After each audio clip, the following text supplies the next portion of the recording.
I would say that, very quickly, because I want to open the floor. Cairo represented a great advance.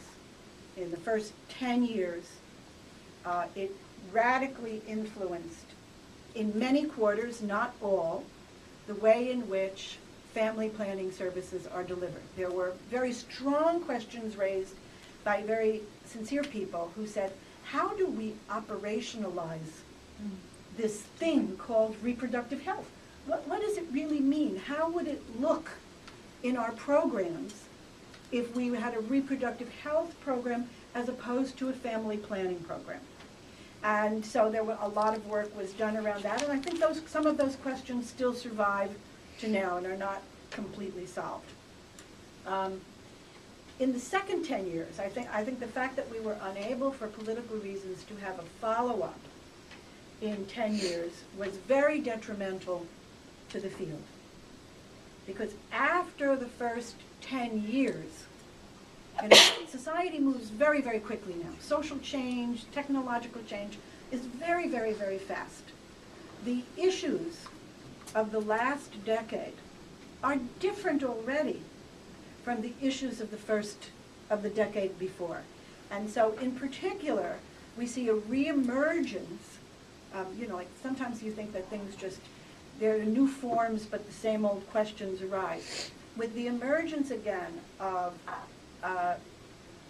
global warming, climate change, environmental pressures, the current international economic climate, we begin again, we go into this next period of review with a reemergence of questions about how should we construct work in reproductive health. Steve Sindig, for example, has been a very prominent spokesperson for the political failure of the shift in paradigm.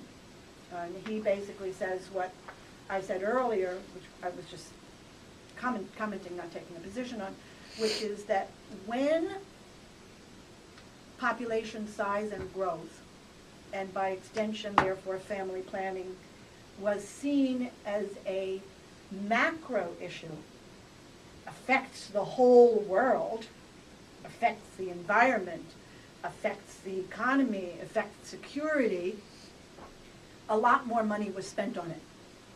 And now, there are fewer resources being spent on this new paradigm called reproductive health. Because women's health and women's well-being is not as important an issue to the macro conduct of the world as population is.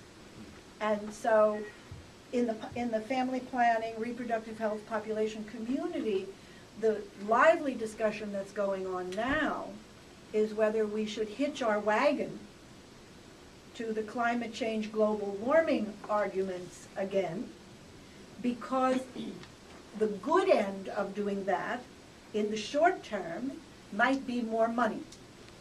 The question is, will there be long-term slippage in terms of whatever progress was made in understanding reproductive health as an issue that stands as a value on its own, regardless of whatever effect it has on any other issue, positive or negative. If we were to discover that educating women resulted in their having more children, should we stop educating women because too many children is a problem, conceptualized as a problem for the world? Or do we provide reproductive health because in and of itself it is a good or a right? So that's some of the new conversation that's going on.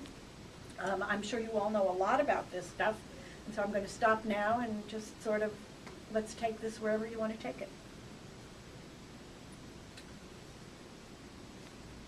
So, Great. Frances, thank you for that compact, I didn't do too bad. very compact and compelling story of